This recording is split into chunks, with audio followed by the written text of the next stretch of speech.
1, 2, 3, let's go. Wednesday afternoon. Oh. And I always say the ref has the toughest job in the game of football. And it's very easy to criticise the refs. They do make mistakes like anybody.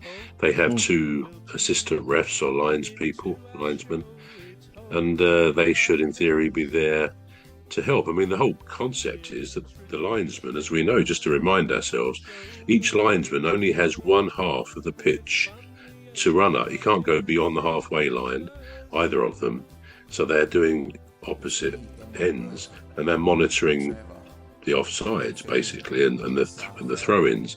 So in theory, it's a good setup, isn't it? You've got the ref choosing his position, running around the pitch, and you've got kind of, depending on where the ball is and where the players are, you've got this kind of diagonal. You've got the ref in the middle and two lines people quite well placed to see what's going on. So it's a good system. Anyway, in this particular case, it was a bit surreal in what happened, because Gudmundsson was the player concerned, and he fouled our player, Saar, Saar, who went down like a sack of potatoes. He really did. And although he doesn't tend to dive, I don't see him as a diver, he does sometimes make the most, as some players do, of the situation. I mean, I remember a goal he scored a few months ago, and he was very close to the goal. He kicked the ball in, and as he did it, he fell, and he laid prostrate on the floor. And he thought, God, is he dead? He didn't really think that, because he didn't move. And the rest of the team were going mad. Great goal, and the crowd was going mad. But he just laid there. And in fact, seemingly after about, 30 or 40 seconds, he got up and was right as rain. It's like sometimes when a player scores, it has a strange effect on them. So, I mean, we used to have a Michael Elise who's at Munich, Bayern Munich, and he's done so many assists and goals this season. I think I said the other day, he's one of the best wingers in the world nowadays.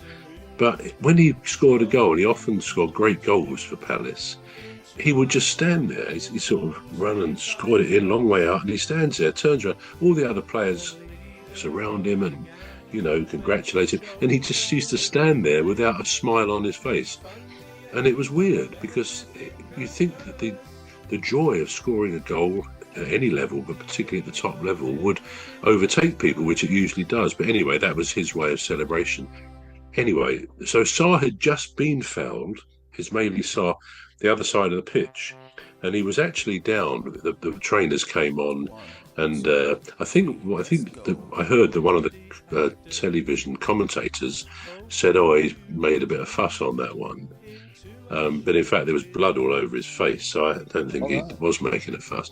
So he'd been injured, and this play stopped for a couple of minutes while they cleaned him up. Well, almost straight away, ran the other side of the pitch, and Gudmundsson upended him again. So the poor chap went down for a second time, and our bench was going mad. Apparently, what's he doing? You've got to look up what's this Leeds player doing. Now, Gudmundsson had already been booked, the guy who did this foul. I don't think, I mean, we've looked at this in some detail, I don't think that it was as bad a tackle as it looked bad. I mean, poor old Saar, he went down again like he'd been struck by lightning or something, and he was laying down there on the floor, and it looked, poor fellow, he just got up after 2 minutes of being kicked around, and players do get kicked up in the air a lot. So the bench went a bit mad at this foul, and the crowd did, with the great anger. We all felt it. What's happening here? Why is the ref letting them get away with this? Well, it seems to me that the ref, Thomas Bramall, then thought, well, I've got to book him. I wasn't going to, but I've got to book him. Say hello to old Mimi, Dr. Gladys and Rose, 3 beautiful ladies who join us on our shows. There's one other bro, sometimes joins us on the show. But I've got to book him. So he sort of feffed around getting his yellow card, held it up. And then the Palace players two or three of them were going. In fact, there's photographs of them. They're doing this to him. I mean, either giving him the peace sign or or something ruder. But it wasn't. They were saying, you've already booked him. Because everyone knew he'd already been booked. And he just booked him again. Another ref, obviously. He'll probably get some sort of disciplinary measure. He'll probably be dropped for a week or two, because it shouldn't really happen like that. They normally write the name of the player on the yellow card. So there was no reason he wouldn't have known, unless he just hadn't written the number, the name. Perhaps he wrote the number. I don't know what it was.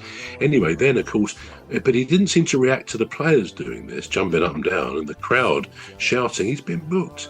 But someone obviously spoke to him in his ear, presumably a linesman or somebody else, from the VAR people or something. And he then sort of faffed about again, got out his red card, and Gudmundsson was sent off. And to great cheers. Of course, inevitably, the fans would always cheer when the opposition team loses one of their players. But actually, I believe Leeds and Gudmundsson were hard done by.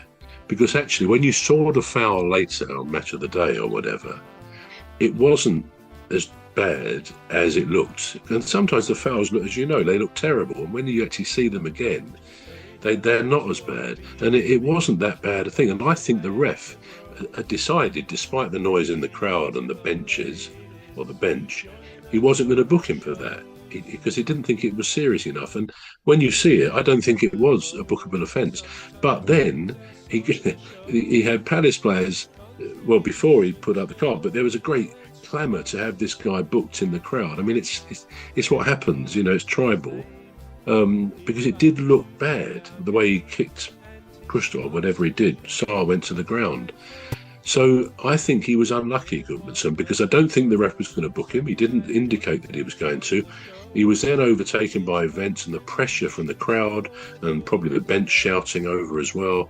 And he did go over to book a couple of people on Palace's bench. So that was interesting.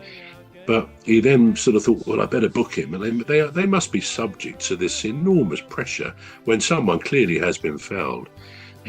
So he booked him without realising he'd already booked him. And the fact is, if he had realised, he probably he wasn't going to book him. Anyway, the upshot of that was Leeds were down to 10 men. It was still not a great game. I've got to say, you might call it a bit of a bore draw, to be honest. Don't like saying that about Palace, but we've had a couple of those, including one last week against Larnaca in the conference, the second one. Say hello to old Mimi, Dr. Gladys and Rose, three beautiful ladies who join us on our shows. There's one other bro, sometimes joins us on the show.